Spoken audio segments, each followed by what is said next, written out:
บรรยากาศธุรกิจท้องถิ่นคนแถวนี้นะครับขันบักเบงมาล่าถูบเทียนดอกไม้สบายดีหลายห่านซะเหลือเกินจักสิอุดล้านได้ดีหนึ่งธุรกิจท้องถิ่นนะครับหน้าพระธาตุนางลาวแม่เฮาป้าเฮาน้องนงเฮ็ดขันบักเบงข้าพี่น้องมาท่องเที่ยวสักการะขอพรพระธาตุนางลาวเห็นอยู่ซะอีกเอาขนมมาต้อนค่อยบอกมื้อนี้อ่ะค่อยบอกตลอดเลยได้คนงามเฮ็ดจนลูกหลับชื่อเฉยนี่จะเห็นข่อยอยู่ไสดู Facebook นี่บ่มีหรอกบ่ได้อยู่โอ้ยค่อยจื้อนี่กรุ๊ป5อันนี้แหละได้บอกขนมเลิศๆมาตอนน่ะสุดพุ่นเด้อครับประมาณเงาเอียดเกือบ20ปลายห่านครับแต่จะยืมซบขายกันมาเบรกเนาะกรุ๊ปมาง่ายกรุ๊ปฮะกรุ๊ปหมานได้ขนาดเนาะกรุ๊ปหมานหรือกรุ๊ปห้างกรุ๊ปหมานเงินเบิ่งตัวจริงเพิ่นหล่อแท้เจ้าเนาะโอ้ยมันก็สิได้ซื้อซอยดิว่าขายเนาะได้ 10,000 กีบ 10,000 กีบโอ้เราขาย 10,000 กีบมื้อนี้ได้จัก10แล้วมื้อนี้อ่ะมีได้หลายเลยมีได้20-30นี่แหละซื้อซอยนะแม่มีได้คนมื้อนี้อ่ะบ่ได้ค่าลิปสติกดิซะไปเอาบุญตั้งแต่ทางเข้าไปแล้วไปมาคนละ10 1 2 3 4 5 6 7 8 9 10คนขายเขาคนดังโอ้ยมาแล้วเอาเงินมาหิวพัดฮะอันไหนก็ได้10 นึงชองคนอันนี้ผู้ชุดอันนี้10เท่าไหร่ดิอันนี้กับพงผู้นึงอันนี้ของผู้นึงใช่1 2 3 4 5 6 7 8 9 10ผู้แสดงนะปั่นกันเด้อแต่ว่าแม่อย่าจกตากันเด้อปั่นกันเอามาพี่เงินให้พี่อ้าวคุณค่ะชุดหล่อขอบใจเด้อลูกเอ้ยเอามาถือมาปลอดภัยเด้อลูกเอ้ยข้าวซอยผู้ใหญ่ชิดค่อยนับเจ้าแล้วบ่แล้วแม่อุ่น1 2 3 4 5 6 7 8 9 10ช้อยผู้ชิพันนะอ้าวก็แล้วว่าเราผู้แสดงรับแล้วเนี่ยก็นับางที่มีจะคน1 2 3 4 5 6 7 8 9 10ดิอยู่ในกองยาวเด้อตอนซอเด็กเด้อตัดเอาทิมเด้อเขาเป็นเงินตอนซอเดียวเอาน้ำเงินน้ำขาวเด้อเท่าไหร่นับเล่านี่ชิปนะฮะนับเล่าแล้ววะเนี่ยนับหรือเปล่าเจ้าเอาอีน่าเชื้อแดงเชื้อมันกายแล้วอีน่าเก่าพี่อยู่เก่านึงแน่นี่เด้10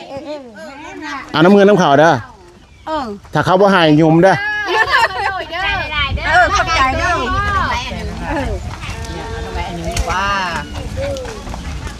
บาทเอา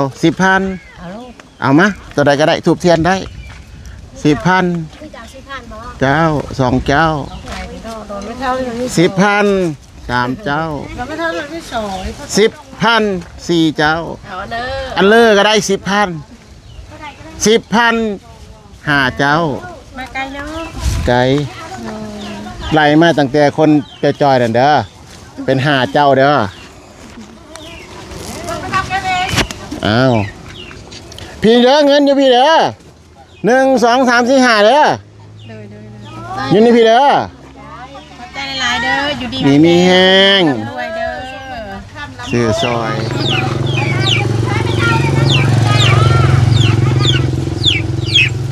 10,000เอา10,000ลูก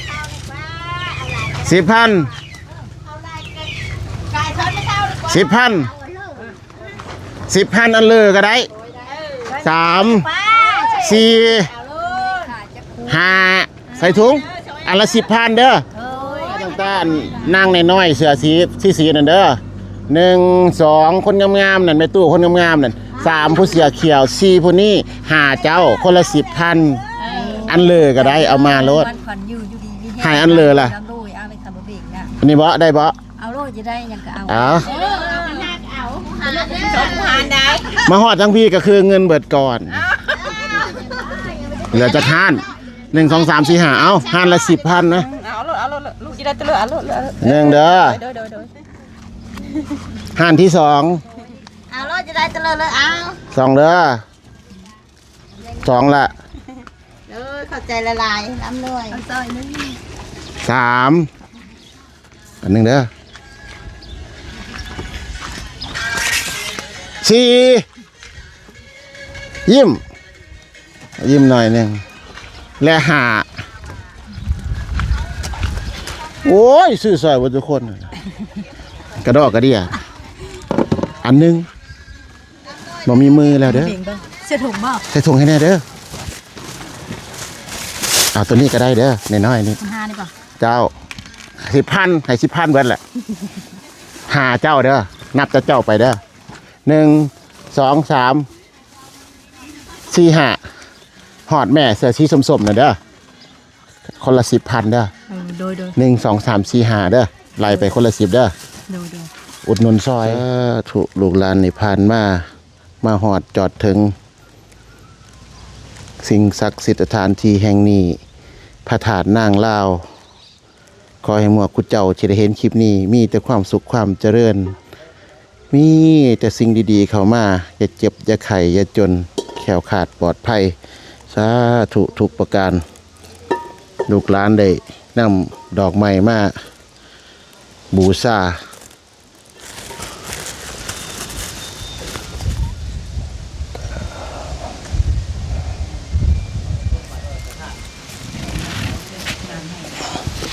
อีกหนึ่งความเสื่อของพี่น้องที่มาสักการะพระธาตุนางลาวนี่คือบ่อน้ำศักดิ์สิทธิ์ซึ่งมีน้ำอยู่ด้านในผู้ใดได้สงผู้ใดได้สงหัวสงมือเสียไทยเบิดถูกเบิดโศกเบิดโลกเบิดภัยเพิ่นก็สิมีอันแนวตักเด้อแนวตักแล้วก็ย่อนลงไปเป็นบ่อน้ำที่โอ้ลึกประมาณ8-10 เมตรต้องใส่เสือกย่อนลงไปเป็นบ่อน้ำศักดิ์สิทธิ์นะ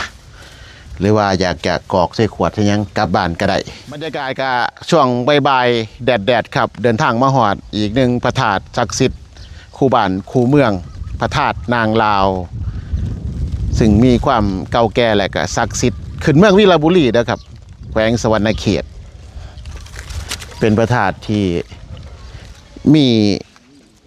ความสวยงามมีวิวที่สวยงามติดกับผู้ด้านหลังครับภูเขาสบายๆครับกับบรรยากาศวิวงามๆภูเขาสายน้ำดอกไม้และมองหันครับโบราณสถานศักดิ์สิทธิ์และทรงคุณค่าครับพระธาตุนางลาวถูกอยากรู้เรื่องเล่าก็ต้องศึกษาค้นหาแต่ว่าคันยังหู้เรื่องเล่าที่เพิ่นเล่าเรื่องทุกอย่างเกี่ยวกับพระธาตุนางลาวความเป็นไปเป็นมาก็ต้องเพิ่นผู้นี้ครับ ท่านเธออยู่หน้าครับเราสำหูนะมีทั้งแบบเคลื่อนยังไงเฮ็ดภาพกราฟิกบ่เกี่ยวกับพระธาตุนางลาวอยู่ในคลิปเพิ่นติดตามช่องเพิ่นได้นะได้สิแปะให้ไปเบิ่งก็ได้จักปีเลยจังกะกรรมมาลงคลิปด้วยยังไม่รู้ยังมีกำหนดเราบ่ให้ลงคลิปเพราะว่าเงินเก่าเราใส่ไว้ทันหมดเมิดแล้วกะแวะมาเยี่ยมยามโหแต่ว่าเพิ่นนี่เคยไปหาเพิ่นอยู่บ้านเพิ่นเอาโฮมให้เบิ่งว่าเพิ่นมีเฮือนหลังหนึ่งติดกับธาตุนางลาวมื้อนี้ก็ได้มาเห็นโอ้ยมันวิวงามเนี่ยภูเขาทั้งที่ทงนาแซงดอกจานแล้วเติมสายน้ำเข้าไปอีกบรรยากาศคือบรรยากาศเฮาอยู่แถวยมราชนากายลมพัดเย็นๆมันบ่มีหยังสุขไปกว่านี้แล้วถ้าเฮามีเงินในบัญชีจัก 2-3 ล้านตื้อโอ้ แล้วก็มาอยู่จังซี่นั่งกินเบียร์ชมวิวแนวนี้เนาะสบายในความคิดเจ้าคิดว่าไอ้คนเฮานี่เนาะมันสิต้องการอีหยังมากมายไปก็แบบว่าอยู่ให้สุขสบายวะเงินแต่บางเทื่อมันก็บ่ได้ตอบโจทย์บางคนมีเงินหลายแต่ก็บ่ได้ว่าสุขสบายแต่อย่างน้อยมีเงินมันก็มีความสุข ในเบิงของทางกายแล้วเด้ เลือกของกินได้ เลือกยันพาหนะได้คือถ้ามีเงินมีโอกาสเลือกได้หลายกว่าเนาะเฮ็ดทุกอย่างมันสะดวกสบายเฮินแต่ก็บ่ได้การันตีว่ามีเงิน 100% แล้วสิสุขสบายเนาะแต่ค่อยว่าถ้ามีเงินเนี่ยคือเขาว่าเงินมีสามารถซื้อความสุขได้ 100% มันก็จริงแต่ถ้าเจ้าไม่มีเงินเนี่ยเจ้าทุก 100% ล้านเปอร์เซ็นต์คอนเฟิร์มเลยอย่างน้อยเงินมันซื้อได้ 99% ไปสำหรับคนอื่นมีถ้าเพิ่มมันบอกว่าเงินซื้อความสุขไม่ได้มันใช้เงินมีเป็นเอามาค่อยๆนี่ก็ได้ค่อยๆใช้เบิ่งมันมี2อย่างใช้เงินมีเป็นกับบ่มีเวลาใช้เงินค่าแต่เฮ็ดเวียกคือมันมีหลายแล้วมันก็อยากมีอีกนะมันไปเศร้าก็ต้องไปอย่างเช่นแบบยกตัวอย่างแบบนายแพทย์ในหมอนะอาจจะมีเงินแต่ว่ามีเงินมีเวลาโดยพันธะของตัวเองต่อสังคมความรับผิดชอบของตัวเองต้องกันเขามีไปเขาก็ตายเลยนั่นแหละตื่นมาเศร้ากับไปห้องหมอเลิกจากห้องหมอก็อาจจะมีขึ้นเวรคืออย่างกันออกจากห้องหมอเข้าบ้านบางทีเสาร์อาทิตย์ก็ไปคลินิกอีกอาจจะมีเงินแต่เขาอาจจะไม่มีเวลาเขามีเวลาใส่เด้ถ้าเขาใส่ก็แต่เขาก็มีความสุขกับสิ่งที่เขาเฮ็ดแล้วเขาจะเฮ็ดแบบนั้นมีเงินแต่อาจจะไม่มีเวลาปานใดแต่คนส่วนหลายก็คือมีเวลาแต่บ่ค่อยมีเงินเนาะแม่นคือคอยเนี่ยมีเวลาแต่บ่ค่อยมีเงินเจ้ามีไผสิมีบ่เขาคิดบ่ค่อยมีจะเฮ็ดบ้านไว้จะก็บ่ได้อยู่บ้านหลังนี้งามแฮงในบ้านเราบ้านหลังนี้เจ้าเฮ็ดน่าจะประมาณมีโรงหลายนะมันอยู่ลาวซับแบบพวกไม้พวกเผิมมันก็ยังราคาถือไม้คิวนึงราคายังมีฮอด10,000 บาทซ้ำค่าแห้งเด้ค่าแห้งก็ธรรมดาค่าสร้างค่าแห้งก็ธรรมดาเนาะตามภาษาปะเนาะปะหน้าเฮานี่พอจางได้อยู่พอเฮ็ดพอจับต้องได้เนาะมันไม่ได้แพงแต่ว่ามองนี่ถือว่าเป็นมองที่เราได้ดินที่งามแล้วก็เหมาะแห้งมาอยู่น้ำใสทุกอย่างนะเหมาะทุกอย่างเลยเหมาะอย่างมันวิวมันได้แล้วก็บรรยากาศมันได้แล้วก็มันมีอันนี้แหละสิ่งหนึ่งที่ถือว่าเป็นหัวใจของพี่น้องคนผู้ไทยก็ว่าได้แล้วก็พี่น้องคนลาวเนาะพระธาตุนางลาวนี่เพิ่นก็จะว่าครอบคลุมแถบทั่วประเทศลาวเนาะพระธาตุนางลาวถ้าขึ้นก็ฮู้จักเลยเนาะแม่นหลายคนก็ฮู้จักก็มันเป็นบ่อนคนมาลินมาเที่ยวแน่บรรยากาศมันก็ดียามนี้คือเฮาสิหาบ่อนเย็นๆแนวนี้ก็ยากคืออยู่นี่กลางเว้นมันแดดมันก็ร้อนอยู่เนาะแต่พอค้ำปุ๊บแต่ละมื้อค่อยแทบไม่ได้เปิดแอร์เลยได้เย็นสบายอยู่บ่อนนี้ในยามฤดูร้อนน่ะเฮานั่งอยู่นี่ยังเย็นเลยกันในช่วงบ่าย3นี่เย็นสบายลมอากาศได้ลมน้ำดีคือคนไม่ได้เกิดอยู่นี่ค่อยวางแผนนะคือคนไม่ได้เกิดอยู่นี่ก็จริงแต่ค่อยสิมาตายอยู่นี่ค่อยสิสร้างธาตุนะตัวเองในวันนี้ค่อยวางแผนไว้แล้วในหัวโพดนี่ค่อยเฮอรถเขามาต่ำไปเฮอมันจงโน่นๆนะเนี่ยเพื่อสิเฮ็ดธาตุเวลาตัวเองตายธาตุค่อยจะต้องเป็นระบบคือสมาร์ทโฮมแนวใดอีกค่อยจะจ้างช้างมาเฮ็ดโซนระบบไฟค่อยจะออกแบบเองแล้วก็เฮ็ดเองอยู่ในหันมันจะต้องมีตัวสมาร์ทคอนโทรลเลอร์ควบคุมไฟค้ำมาต้องเปิดไฟเองมีไฟ RGB เอาไว้ย่ำปาร์ตี้ต่อตายและก็จะต้องมีพัดลมเป่าฝุ่นที่ทุกมื้อตั้งเวลาทำงานเขาจะเฮ็ดไว้ตั้งแต่เขายังมีตายพี่ถ้าค่อยตายไปแล้วยันเขาเฮ็ดด้วยค่อยมีเป็นเขาต้องเฮ็ดเองแล้วก็มีพัดลมเป่าฝุ่นน้ำมันต้องมีหมดแหละแล้วถ้าเบิ่งเดี๋ยวแต่นี่หาค่อยตายค่อนข้างมันเจอว่า AI มันจะแบบทันสมัยกว่านี้ค่อยจะโคลนนิ่งเอาเสียงค่อยเองมาเสิร์ฟซอฟต์แวร์ตัวนึงไว้ย่ามรู้ค่อยคืดฮอดค่อยมาถามมันจะได้คือทุกมื้อนี้เฮาสามารถใช้เสียงคนเฮ็ดเสียงเพื่อก็ได้มาเลยเด้แต่ต่อไปเฮาเอาเสียงของเฮานี่มาบันทึกไว้ในซอฟต์แวร์ตัวนึงเวลารู้มาถามเป็นนั่นเลยความทรงนี้เป็นเพลอAI ตัวนั้นสามารถตอบสนทนานำลูกหลานค่อยได้แต่เป็นน้ำเสียงสำเนียงของค่อยวันนี้นะค่อยก็ย่อมแล้วนะเราขึ้นไปฮอดพุ่นมีเกิน5 ปีมันก็มีแล้วขึ้นไปฮอดลูกหลานจะมาถามว่าสบายดีบ่พ่อติดต่อเลยแต่สบายดีลูกทุกมื้อนี้มันก็เฮ็ดได้แล้วขอแต่ว่ามันยังเป็นการตอบโดยเครื่องจักรที่เอา Big Data เอาทัศนคติของที่เขาบรรจุเข้ามันแต่ต่อไป AI มันจะต้องสามารถรับอิทธิพลความคิดของเฮามันจะ มันสมมุติว่ามันสร้างคำถามว่าเฮาตอบเพื่อจะเฮาเจอตัวตนของเฮาว่าเฮาคิดแนวเลยเวลาเจอสถานการณ์ต่างๆและบรรจุเป็น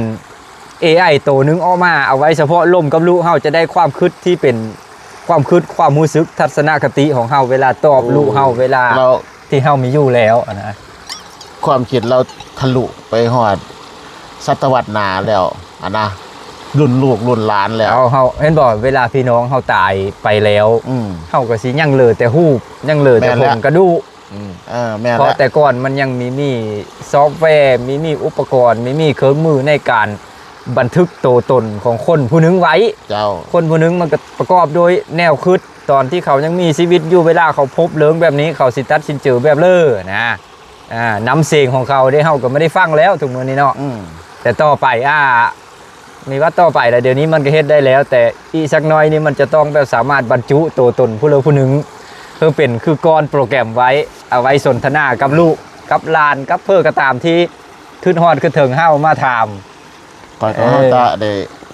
รับรู้เรื่องเล่าสิ่งที่เป็นไปกับละวานี่แหละคือในอนาคตนอกเหนือจากอันพระธาตุที่มีหูบธรรมดากว้างไว้ลูกหลานไปไหว้แล้วในอนาคต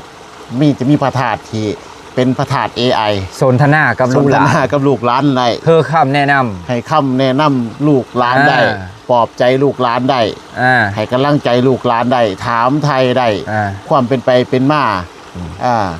โดยที่เอาแนวคิดของคนผู้นั้น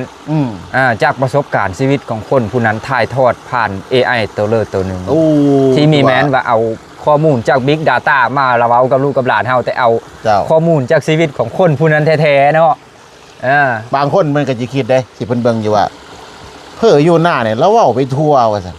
แต่มันบ่แม่นเด้คือมันเป็นยุคของมันล่ะเด้มันฮอดยุคมันยุคของมันน่ะเด้แล้วมันกำลังสิไปตามศิลวานี่แหละตามยุคสมัยของมันหลายคนไผสิฮู้ว่าโทรศัพท์มือถือทุกมื้อนี้คุยเห็นหน้ากันเมื่อก่อนก็คนก็เว้ากันอยู่เด้แม่นบ่มันก็ผ่านไปเมื่อ40ปีที่แล้วถ้าเพื่อเว้าถึงเรื่องพวกนี้เมื่อ40ปีก่อนเขาสิว่าเป็นบ้าเวทมนต์ที่แบบว่าไอ้โทรศัพท์ยังกดอยู่น่ะกดได้ยินแต่เสียงก็ว่าคักแล้ว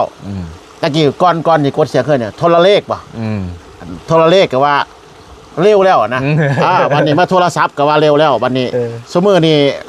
มันบ่ได้มีแค่ภาพธรรมดาเสียงธรรมดามันมีเคลื่อนไหวนำทุกๆอย่างมันก็เป็นไปตามสเต็ปการเวลาที่เราเอามาทั้งเบิดนี่คือ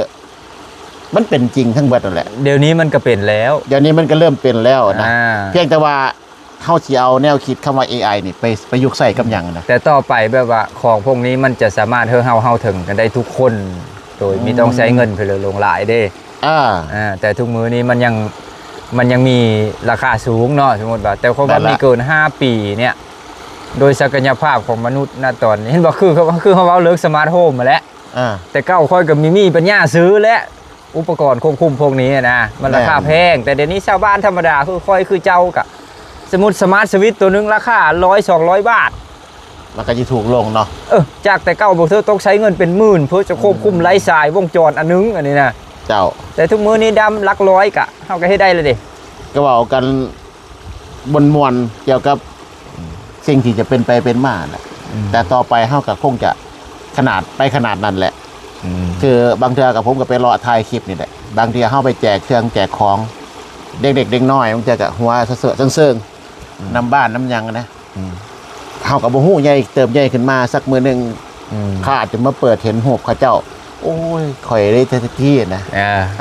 แล้วเขามาแจกเครื่องข่อยได้โอ้ยข่อยได้ทุกยากแฮงอย่างนี้ข่อยได้ผัวฝรั่งข่อยเป็นนั่นมาดามแล้วมันก็เป็นไปได้ชีวิตคนเฮามันบ่แน่นอนใหญ่ขึ้นมาบางที่หมอนี้เป็นนักวิทยาศาสตร์เป็นไปได้เบิด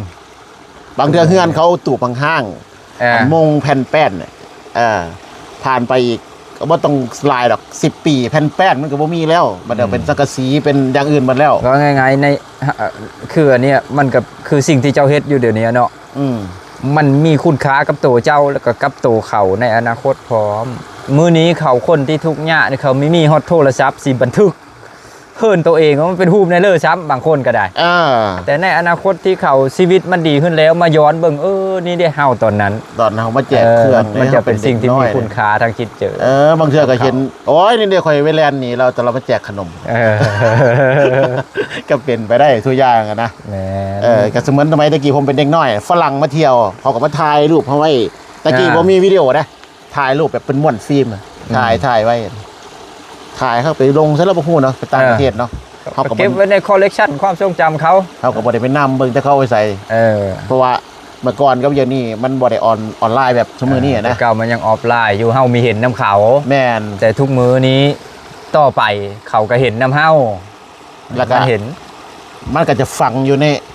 ระบบคอมพิวเตอร์นั่นแหละจนกว่า10 ปี20 ปีเนาะจนกว่าเซิร์ฟเวอร์นั้นมันจะล่มจนกว่าถ้ามัน YouTube กับเซิร์ฟเวอร์ YouTube ล่มYouTube มันล่มสลายไปมันก็จังหายไปคือ Hotmail คือ Yahoo เนาะมันก็หายไปล่มสลายบ่ล่ะ YouTube มันก็เป็นบ่มีหยังแน่นอนเนาะเฮาบ่มีหยังการันตีแน่นอนดอกเพราะว่าเฮาบ่เป็นเจ้าของมันตราบที่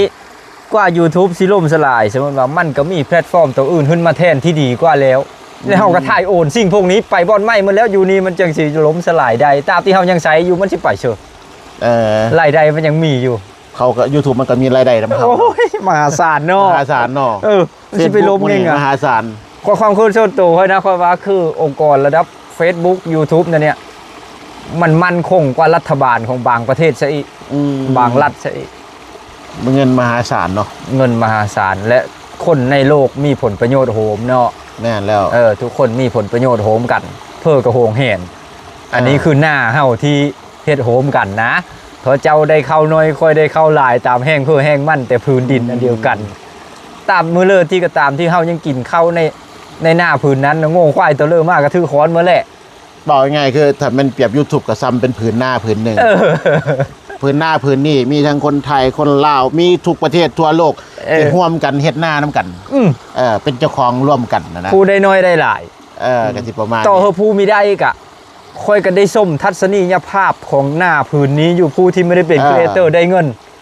ถ้ามันหายไปค่อยกันสิไม่ได้เบิ่งสิ่งของพวกนี้ไม่ได้เบิ่งเลยนะมันเป็นสิ่งที่แบบว่าชาวโลกเขาเนี่ยมันมีโฮมกันเนาะมีโซนโฮมถึงเป็นเจ้าของคนละเล็กละน้อยไปละเจ้า